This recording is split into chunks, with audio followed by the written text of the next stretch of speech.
Salut mes arcs-en-ciel, aujourd'hui c'est vous qui avez décidé de ce que j'ai sur mes ongles. En effet, je vous ai fait des petites stories sur ma page Instagram pour vous demander ce que vous préfériez voir sur mes ongles. D'ailleurs, si tu ne me suis pas encore sur Instagram, je t'invite vraiment à venir nous rejoindre. Je suis hyper active là-bas, je mets des stories tous les jours. Quand je travaille, je vous montre tout ce que je fais sur mes clientes. Je vous fais aussi très souvent des concours. Je réponds à vos questions. Enfin, il se passe plein de choses sur cette page Instagram qui ne se passe pas ici sur YouTube. Donc si tu as envie d'avoir encore plus de contenu, je t'invite vraiment à me rejoindre là-bas. Et donc je vous ai posé 3 petites questions en story. Déjà d'une part au niveau de la forme de l'ongle. Donc du coup j'ai dû changer la forme de mes ongles et j'en profite dans cette vidéo pour vous montrer comment passer d'une forme à une autre. C'est vrai que ça fait très longtemps que vous me demandez une vidéo sur le limage. Je n'ai pas encore eu le temps de vous filmer une vidéo complète sur le limage, mais du coup aujourd'hui dans cette vidéo je vais au moins vous montrer comment passer d'une forme à une autre. Je vous ai aussi demandé au niveau du style de vernis ce que vous préfériez et également au niveau du nail art. Vous allez voir que vous avez été très mitigé, j'ai eu quasiment du 50-50 sur toutes les questions, donc j'ai essayé de m'adapter à ça, de m'adapter à vos envies. Et bien c'est parti, juste après le jingle.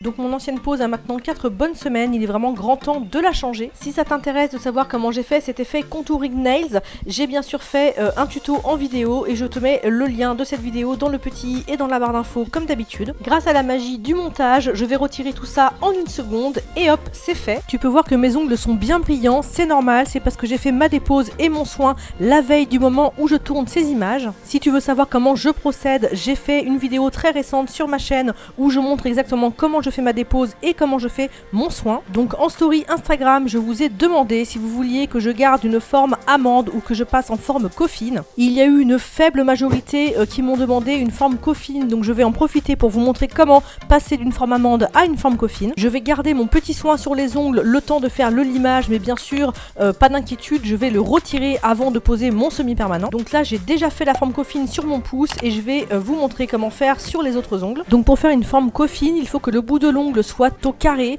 et que les côtés des ongles soient en biais. Donc je vais commencer par limer le bout de l'ongle pour le rendre bien droit, bien carré. Pour ça, il faut tenir la lime évidemment bien droite et bien en perpendiculaire avec le doigt. N'hésite pas à retourner le doigt pour voir si c'est bien droit, c'est plus facile pour se rendre compte. Ça me paraît pas mal, donc maintenant je vais faire les côtés. Donc je ne prends pas ma lime bien droite par rapport au doigt, je la penche un petit peu vers l'intérieur pour pouvoir la mettre en biais. Et là, il va falloir limer bien droit sans faire de mouvement de balancier. La lime doit être bien droite pour pouvoir faire une ligne évidemment bien nette. Je fais la même chose de l'autre côté, donc je prends ma lime bien droite, je la penche vers l'intérieur et je viens limer bien droit. Il faut évidemment faire bien attention à ce que les deux côtés soient symétriques, à ce que les deux côtés soient rentrés de la même manière pour que ce soit tout simplement harmonieux et bien droit par rapport au doigt. Ça me paraît plutôt pas mal pour cet ongle là, donc je vais vous remontrer sur le majeur. Donc même chose, je tiens ma lime bien droit pour faire le bout carré. Là évidemment, comme je suis en train de filmer, j'ai l'appareil photo qui me gêne un petit peu, donc je vois que je pars un petit peu en biais, je vais me rattraper après. Donc là en regardant bien de face, j'ai vu que j'étais partie un petit peu en biais, donc je rattrape, je remets bien droit et je regarde bien mon ongle face à moi pour voir si c'est bien droit. Je le retourne aussi comme tout à l'heure, c'est plus facile pour se rendre compte. Ça me paraît bien, donc je passe aux parallèles qui ne sont d'ailleurs pas parallèles du tout.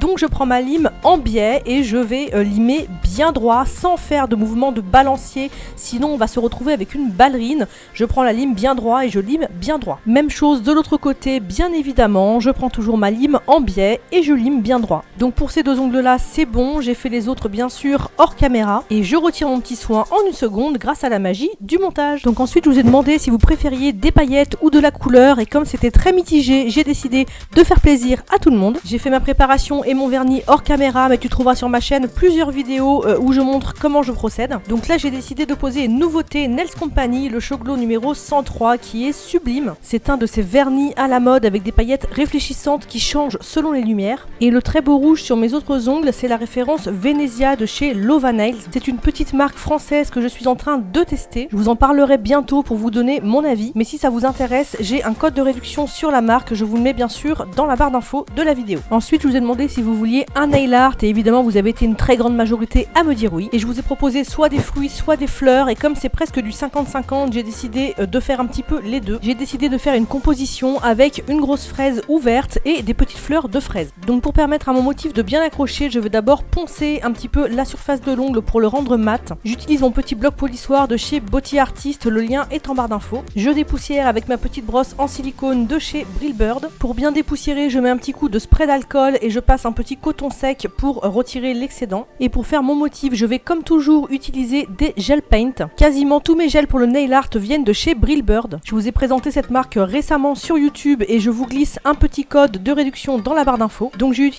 le designer gel blanc, c'est vraiment un gel paint très épais et très pigmenté. C'est celui que j'utilise pour faire des baby boomers par exemple. Donc j'en pose un petit peu sur ma palette. J'ai bien sûr aussi utilisé le designer gel red, c'est un rouge qui va très bien pour faire ma fraise. J'en pose un petit peu sur ma palette et cette fois-ci je vais en mélanger un petit peu dans le blanc, tout simplement pour faire différentes teintes de rouge, rose, pour pouvoir faire les nuances en fait à l'intérieur de ma fraise. Je mets plus ou moins de rouge dans mon blanc pour faire des nuances. Ensuite j'ai pris le designer gel Military Green, donc c'est un vert kaki. Ça va me servir pour le feuillage bien sûr. Ensuite j'ai pris le Brush Go 22, donc là ce n'est pas un gel paint, c'est un gel de couleur. Il est un petit peu plus fluide mais très pigmenté et sans résidus comme les gel paint. Donc ça fonctionne aussi très bien pour faire du nail art. Et pour info, j'ai aussi utilisé un petit peu de Brush Go noir, c'est le numéro 2, et une touche de designer gel jaune pour faire le centre de mes petites fleurs. Vous allez pouvoir voir que j'ai d'abord fait une sorte de croquis que j'ai rempli avec du designer gel blanc. C'est tout simplement pour masquer bien les paillettes et que mes couleurs soient bien opaques. Et pour faire ce nail art, j'ai utilisé deux pinceaux.